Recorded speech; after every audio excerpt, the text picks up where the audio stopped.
Dear friends, आज हम रीट्स के बारे में पढ़ेंगे। रीट क्या होता है, रीट कितने तरह का होता है और रीट कौन जारी कर सकता है। ठीक है, चलिए ज़्यादा समय नहीं लेंगे। रीट जो होता है आर्टिकल 32 के तहत सुप्रीम कोर्ट जारी कर सकता है और आर्टिकल 226 के तहत हाई कोर्ट जारी कर सकते हैं। ठीक है ना। इसमें पहला है रीट में हैबियस कॉर्पस। हैबियस कॉर्पस का अर्थ है, हिंदी में इसको हम देखें तो इसको बोलते हैं बंदी प्रत्यक्षीकरण। बंदी प्रत्यक्षीकरण, इसका मीनिंग है you may have the body.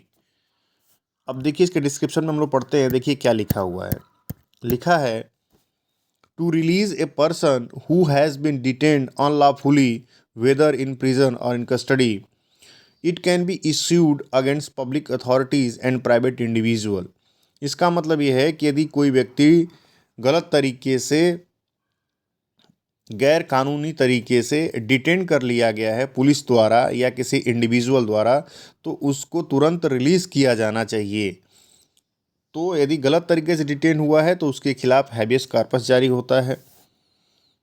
दूसरा है मैंडमस। मैंडमस का मतलब है परमादेश। क्या है? परमादेश। वी कमांड, इसका मीनिंग है वी कमांड। देखिए इसमें क्या लिखा है, इसका पर्पस क्या है रीट का, to secure the performance of public duties by court. It is issued when a public official does not perform his duty. It is not issued against private individual. इसका मतलब है कि यदि कोई पब्लिक ऑफिशियल, सरकारी कर्मचारी या पब्लिक जिसको गवर्नमेंट फंडेड करती है, गवर्नमेंट फंड देती है, यदि वो ऑफिस अपना कार्य सुचारू रूप से सही तरीके से नहीं करता है तो उसके खिलाफ मैंडमस रिट जारी होती है। ठीक है। तीसरा है प्रोहिबिशन। प्रोहिबिशन में बोलते हैं हिंदी में इसको प्रतिषेध। इसका मीनिंग है the act of stopping something.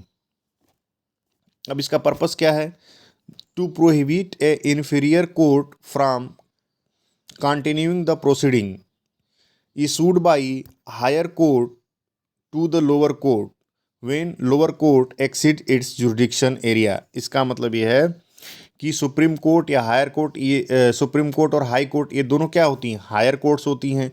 तो ये अपने नीचे जो कोर्ट्स होती हैं, जैसे डिस्ट्रिक्ट कोर्ट हो गई या कुछ ट्राइब्यूनल्स हो गए, सेमी जुडिशियल जो बॉडीज़ होती हैं, यदि वो उन्होंने कोई आदेश पारित किया है और वो आदेश उनके जुरिडिक्शन एरिया में नहीं आता है, फिर भी उन्होंने उस पर आदेश पारित किया है, तो उसके खिलाफ ये प्रोहिबिशन रिट जारी होता है। ठीक है ना। चलिए नेक्स्ट है उत्प्रेषण, जिसको सर्टोराई बोलते हैं। इसका मीनिंग है टू बी सर्टिफाइड। क्या है? To be certified. इसमें क्या होता है, हाई कोर्ट जारी करता है लोअर कोर्ट को, टू किस लिए जारी करता है, to transfer a case pending to lower court और टू स्क्वाश द ऑर्डर। जैसे मान लीजिए लोअर कोर्ट के पास बहुत सारे ऑर्डर्स हैं जो कि पेंडिंग हैं, तो जल्दी उन केसेस को निपटाने के लिए जो हायर कोर्ट्स होती हैं वो खुद अपने पास उस केस को उसको ट्रांसफ़र कर लेती हैं, और या तो गलत, यदि अनलॉफुली या गलत नियम के तहत लोअर कोर्ट ने कोई आदेश पारित कर दिया है तो उसको स्क्वैश कर देती है, हायर कोर्ट रद्द कर देती है। इसका मतलब इतना ही हुआ। लास्ट है क्यो वारंटो। इसको हिंदी में बोलते हैं अधिकार परीक्षा। मीनिंग इसका है व्हाट इज योर अथॉरिटी। अब देखिए एक्सप्लेनेशन में क्या लिखा है, to restrain a person from holding a public office to which he is not entitled. Clear है बिल्कुल। यदि कोई आदमी इंटाइटल्ड ही नहीं है उस ऑफिस को होल्ड करने के लिए और फिर भी उस पर कब्जा करना चाहता है, अधिकार जमाना चाहता है, तो उसके खिलाफ higher courts quo warranto writs हैं वो जारी करती हैं। ठीक है ना। तो यही है इसके बारे में, रिट्स के बारे में। रिट इतना इम्पोर्टेंट है कि यदि रिट ना हो, आर्टिकल 32 जो फंडामेंटल राइट है यही ना हो, तो सारे जो हमारे फंडामेंटल राइट दिए गए हैं वो बेकार हैं, नल हैं। तो क्योंकि ये इसको बोलते हैं ना हिंदी में संवैधानिक उपचार है ये।